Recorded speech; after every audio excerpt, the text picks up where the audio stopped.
Welcome to In These Strange Times, a series featuring Tulsans in conversation about the individual and collective changes we're all experiencing in 2020 and beyond. I'm your host, Alexander Taman, and this, our last episode of 2020, is called Welcome to a New World.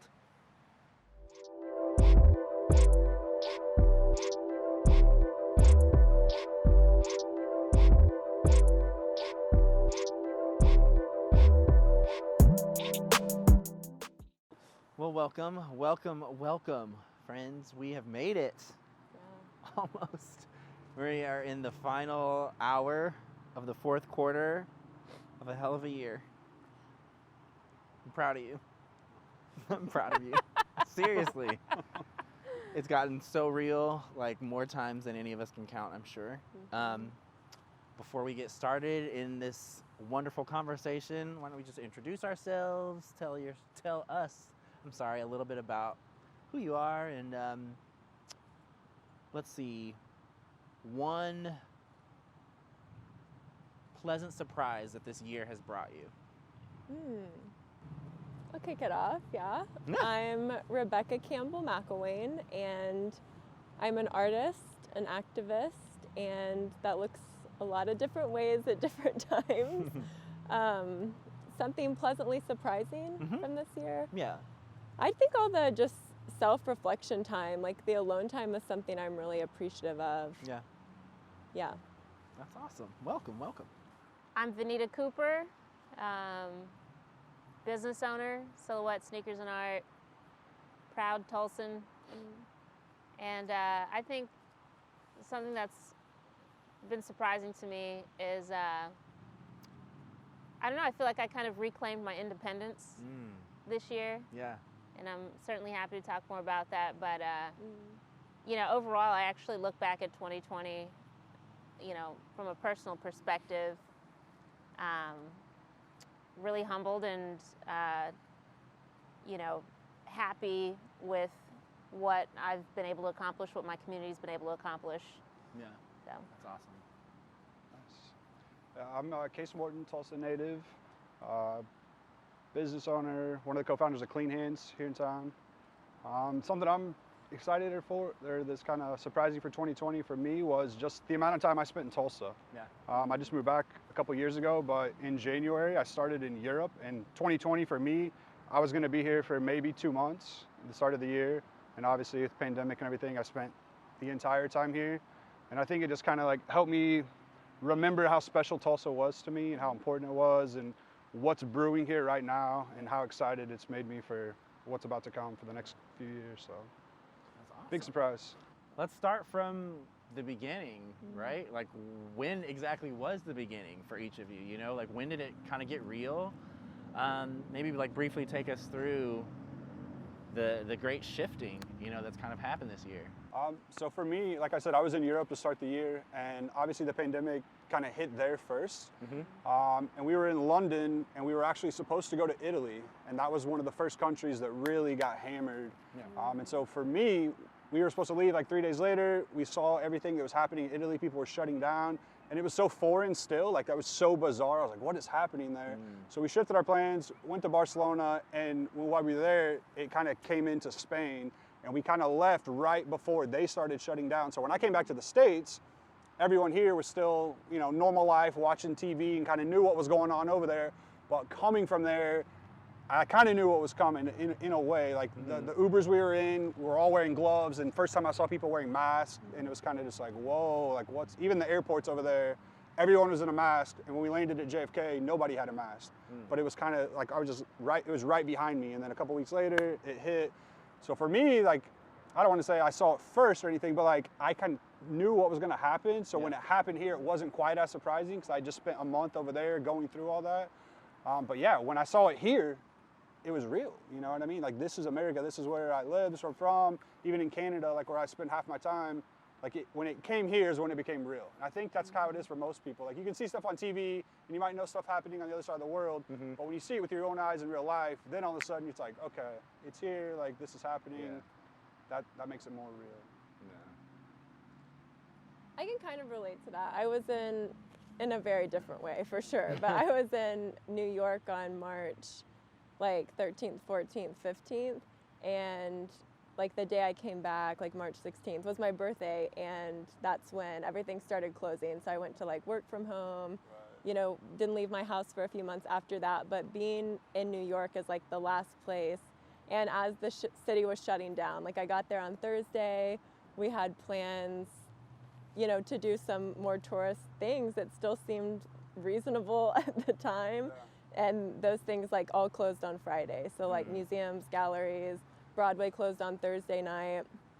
And so Saturday, like everything was closed. You know, we were just like in the hotel, and good idea or not, I don't know, but we walked to Times Square and saw Times Square just like completely empty with no people and trash. And we're like FaceTiming our partners and saying, we don't know what's about to happen next, but we feel like, you know, it's the end of the world. Like we were just kind of bonkers seeing that and standing in it. But it's a really defining moment for me now that like kicks off a lot of good, a lot of bad, a lot of learning. And like I'll treasure the photos we took and want to paint those things because of what they mean to me now. Yeah. What about you, Coop? Yeah, I think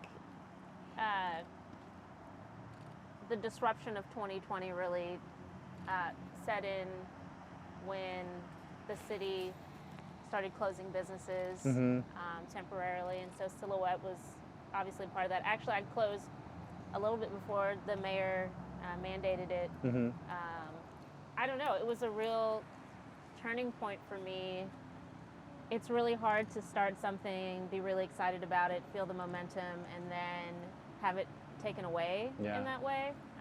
Me being a first-time entrepreneur, not really knowing what this was gonna mean. You know, what was I, like 5-6 months into my business when that shutdown happened, and so it got very real. But I think that artists and entrepreneurs who love what they do because they are able to identify new opportunities and explore those new opportunities.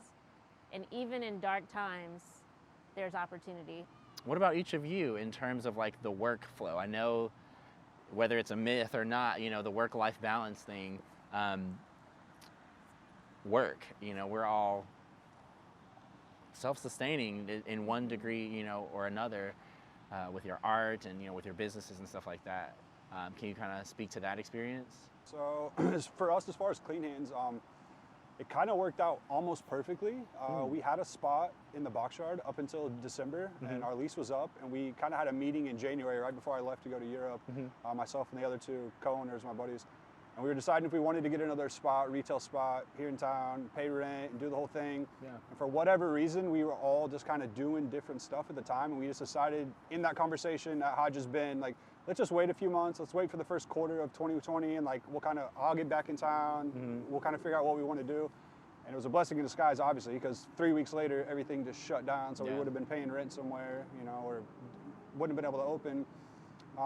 And then it kind of kept me in Tulsa, like I said, once I came back. And so fast forward to now, we had no plans really to have a retail space or have any kind of spot here other than our online presence.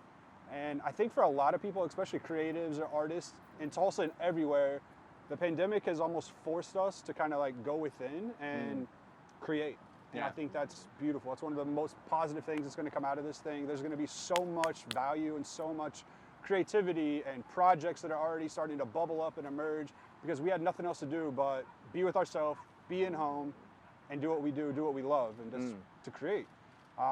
And that's definitely what we've done, you know, and I'm sure each of us, you know, that's here has the same story.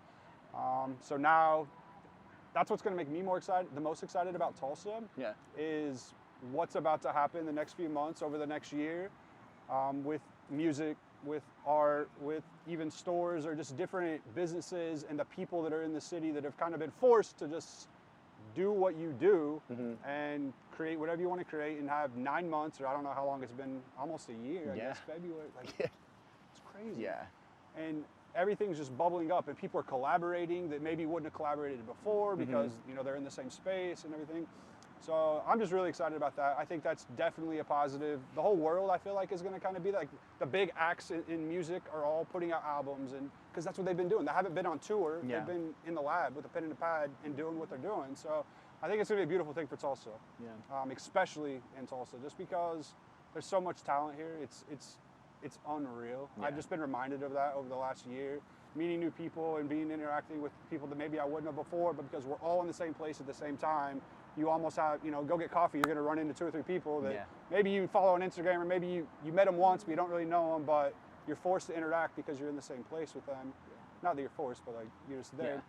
And so all these partnerships and friendships and collaborations are starting to occur now, and I think 2021 is where it's just going to get shared with the world. It's going to be a beautiful thing. And I think we all, Case mentioned the talent, overwhelming talent in Tulsa. Oh, yeah. Young and energetic.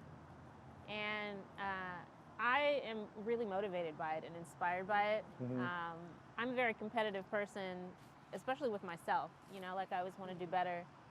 And when I see something cool that Clean Hands does, whether it's the way that they roll out a product, the product itself, when I see something that, Greenwood Ave does, when I see the impact that artists are having in the community, and how you guys are stretching sort of the limits of what have been placed on the city, it makes me want to step up and do something bigger and bolder. And so I'm in a space that I've never been in terms of creativity and art, right? In terms of apparel and us at Silhouette trying to do our own stuff. We have some big ideas for 2021, but the reading that I've done, the local community, and all the great things that are coming out of it, I'm so excited, because I know I'm not the only one. Like, I know we're all pushed by one another.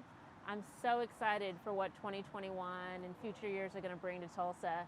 I am so confident that our city is going to be put on the map in its own distinct way. Like, I don't want to be called the next Austin. Right. Yeah. I want to be called, damn, Tulsa is doing some stuff, And I think we can do that. And so 2021 has given me a lot of perspective on that, and a lot of faith that we can get there. Yeah. Absolutely. I feel like we've talked about that. Oh, yeah. Like, just how tied all of our success is to one another, which maybe could be perceived as scary, but it's been so affirming to know, like, I think we're all on the right path. I think we're all in this together, and seeing other people go into new spaces or try new things or not be afraid of failure, like, it gives me utmost inspiration for what we can do. It's really exciting. I think it was a season of, like, watching people lose a lot career-wise, but then find ourselves through it. Like, 2 really close friends going through a layoff and not having been through that professionally, like within work or with friendships, and learning to navigate that together, but getting really clear, like for myself, on boots. Like, I want to make handmade cowboy boots, and it made the perfect sense, but I wouldn't have known without that alone time that you were talking about. Like, creatives really thrive in that chance to just be alone in my house and come up with ideas. I was so busy before the pandemic, like just constantly going to the next thing. And as a kid, it wasn't like that. As a kid, we had so much time to, like, sit around and think and come up with ideas. I think we need that. I hope to keep that afterwards, that, like, thinking time. Absolutely. Well, you each have brought up some, like, amazing points that all, like, resonate. Like, I didn't instinctively jump into, like, I've got to create my next masterpiece. I actually had to fight that and, like, wrestle with that quite a bit, because it was like, hold on, like, I need to chill, and I need to make sure that I'm okay, right? And that, like, this really, really abrupt and disconcerting and ambiguous, like, halt to everything, like, made me feel like, ooh, I should be doing something. But, like, I should also not be doing anything, and that's okay too, because capitalism has really gotten in there super deep, and, like, unlearning and kind of, like, recoding things has been a massive lift in and of itself. And I see that in my peers too. Like, I think we all felt the need to create or make stuff when we slowed down, like if we don't hustle and take advantage of this moment, Yeah. it's gonna be gone. But then we couldn't. I couldn't like come up with anything. I just needed to slow down. Yeah. But now I think we're seeing that pay off. Like you have ideas for 2021. You have ideas for 2021. Like that energy is building Yeah. right now, and those ideas are starting to seep out. I Yeah. think it forced it to happen in an organic way. Yeah. Like when it happened, the quarantine first, we didn't know that it was going to be 3 weeks and then we're going to be back to normal. We didn't know Yeah. anything. Yeah. So Everybody was like, when this it is over. Yeah, it was kind of just like, okay, this is what we're Take a doing. We don't know break. when it's going to end, but just chill, like you said, kind of go within, Mhm. make sure we're good.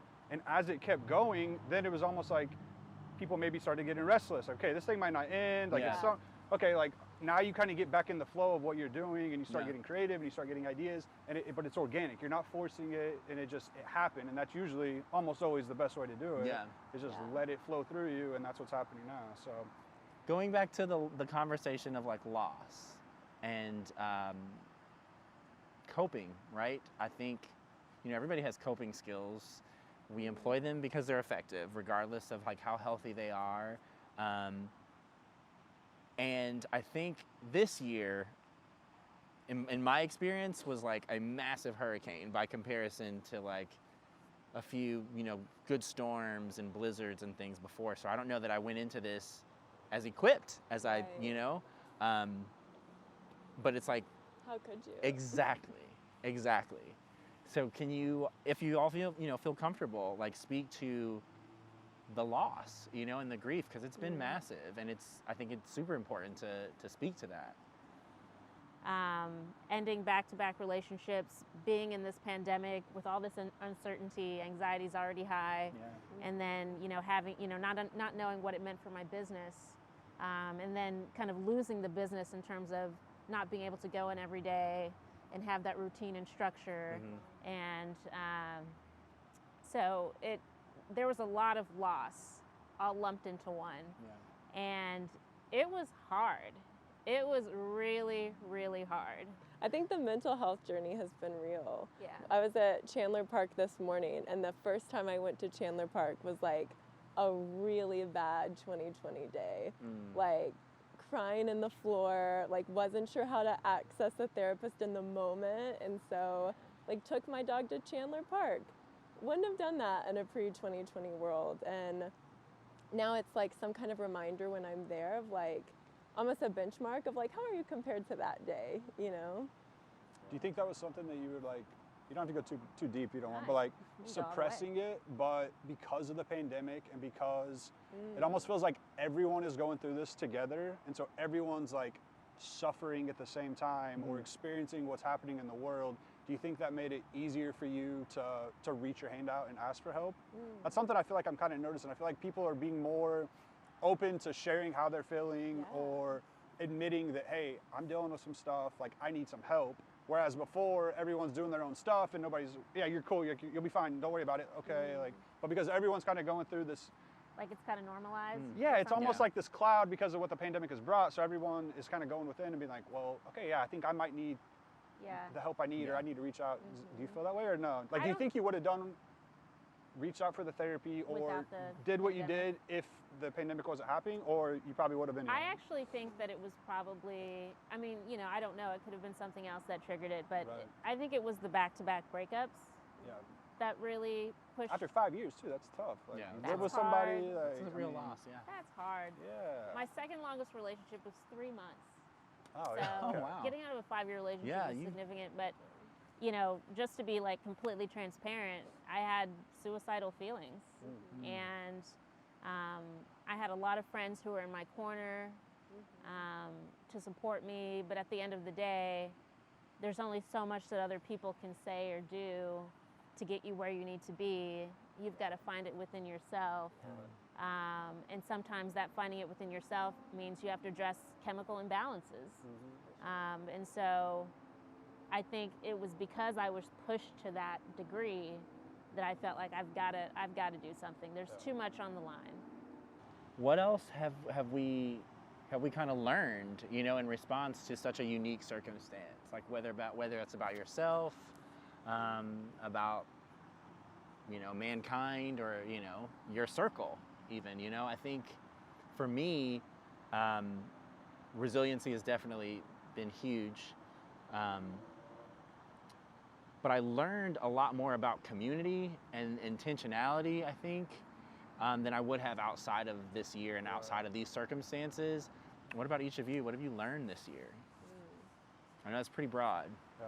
No, But I think whatever what you comes said, up. that makes perfect sense. And I noticed that too. I feel like people have learned compassion a lot more because of this. Like they've almost had to, they've had no choice.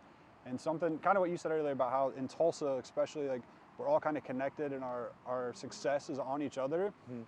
That's something that, obviously the pandemic, that's happening in a lot of places, but I feel like in Tulsa especially, we were already doing that. Like Tulsa is so unique in that way that, yeah, there's competition, but not really. Like it's more like she said, with ourselves. Like if you have a business or you have a bar or a restaurant, you want to have success, but just because you win doesn't mean you're wanting other people to lose. And so with Tulsa, I think it's, like I said, it's something super unique that everybody wants everyone to be successful and everyone wants everyone to do the best they can. And that's only going to create more beautiful things for your own self and what you're doing. Yeah. And I mean, the pandemic, obviously, that's forced it more so in other places, but Tulsa, it was already here.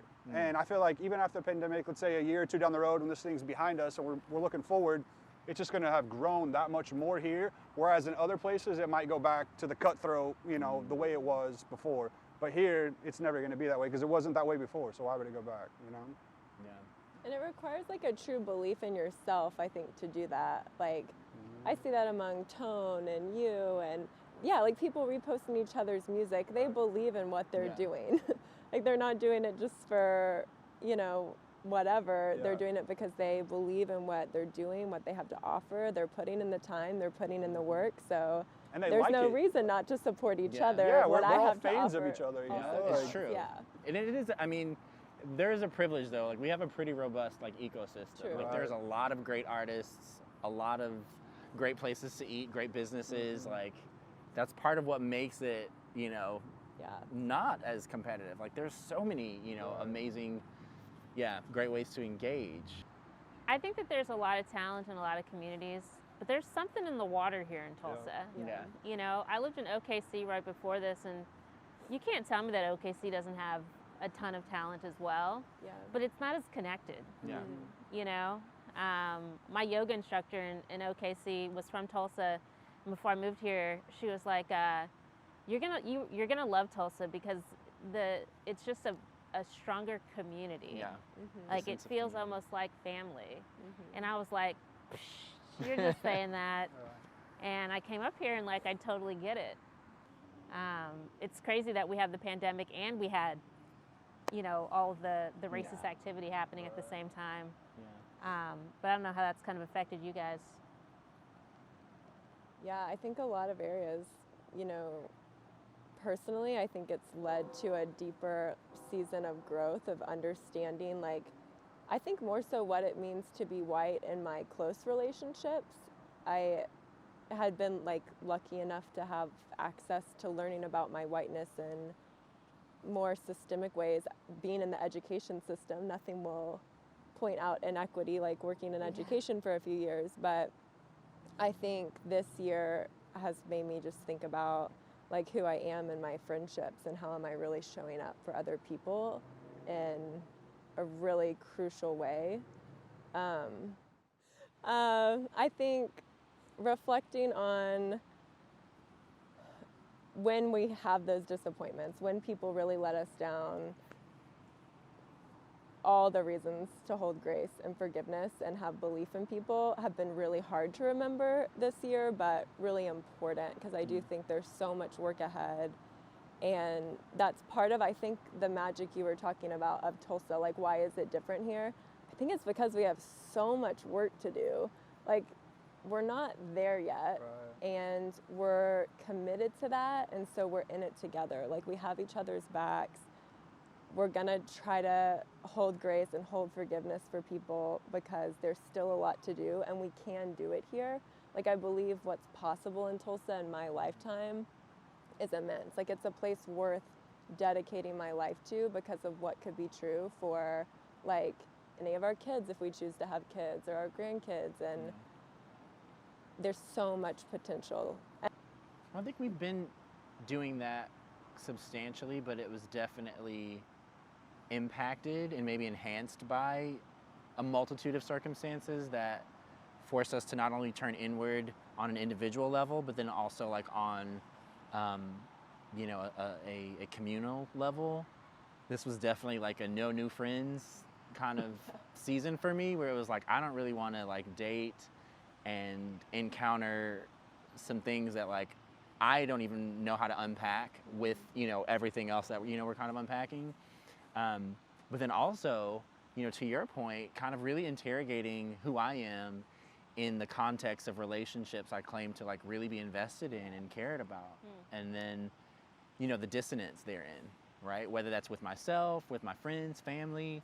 And I think we've all been afforded a unique opportunity to really kind of investigate and interrogate that, which has presented us maybe with something that looks a little bit old school, but is probably more true to who we like are, you know, as social, relational beings that, you know, are very much aware that it's not just about us as individuals, you know? Okay, so what gives you hope? And we'll kind of like wind things down and end on a very hopeful note, hopefully. What has given you hope? In everything that we've learned, obviously, you know, we've had to sit with conflicting things in the same space. There's been beauty, there's been tragedy. I just think it's important to kind of stay grounded in hope, right? As what I think will help amplify that resilience and help, you know, help with the climb. Yeah. So what's ending this massive year of a lot of things? What gives you hope?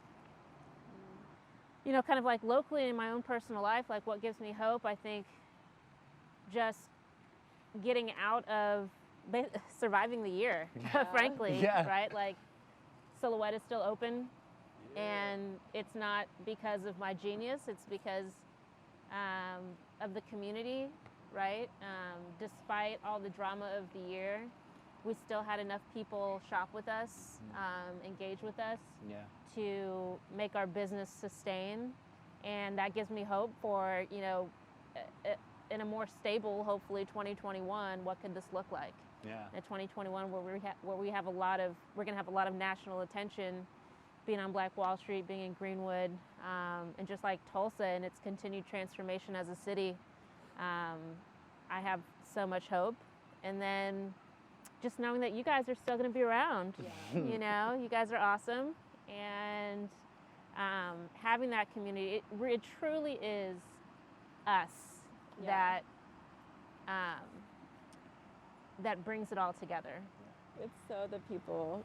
Hear, hear. Like everyone on the T-Mobile mural, every single face, like to get to do work alongside the people doing it right now.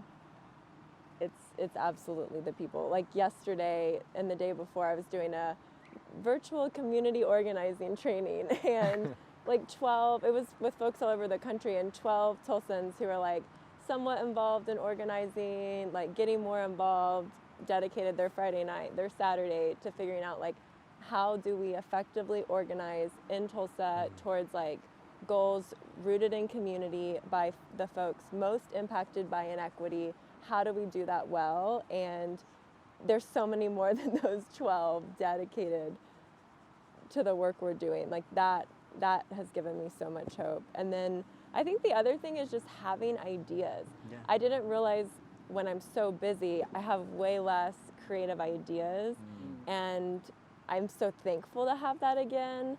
I think, you know, there's a lot to be said from what I learned in the years that I wasn't creating as much, and can appreciate that now. But I'm so excited to have ideas and like things I want to paint and make and do, and that gives me, the like energy to wake up each day and the hope to keep going.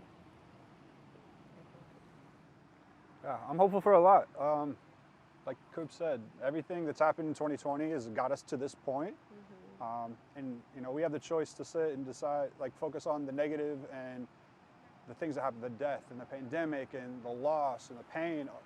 that happened, but it's over now. So now it's just, for me, it's like thinking forward. Like I always just think forward. Don't worry about the past. Like remember it, learn from it, but thinking forward. And what we've talked about this whole conversation, like in Tulsa especially, the creativity and just the people, the community, it showed me that there's so much more love than hate, whether it was, you know, the march that happened here or during, you know, Trump's campaign, like all the people that came out to support that, I was overwhelmed. Like we're a red state, you know what I mean? That's not supposed to happen. There was thousands of people that were here to support that. And like we also talked about, yeah, sure, we have a lot of work still to do. There's other people that were exposed that the opposite, and that's fine. We can work towards that. But 2021 to me, I feel like being here this whole past year, like I don't want to leave in 2021. Like I want to be here because what's about to happen is about to be nuts in all kinds of different avenues, you know, whether it's art, music, creativity, people, the city itself. Tulsans are beautiful people, and that was kind of exposed during all this. We became more selfless, I feel like. We were almost forced to, and now that's going to carry over to the new normal, like real life. And that's when beautiful things happen. And so if you're not hopeful for that, or if that doesn't excite you, then you got something going on. So, but I'm super stoked for 2021. The journey is hard. Yeah. By all means, what we're trying to pursue is tough. Absolutely. But I think I've learned this year, like we have to enjoy it along the way. Like we're gonna look back on these years and these days and this part, and what for if not to like have a really good time doing it together and enjoy those moments of like happiness and fun, because they're not every single day and they're not every single part of the process. I feel that. Yeah. So thank you.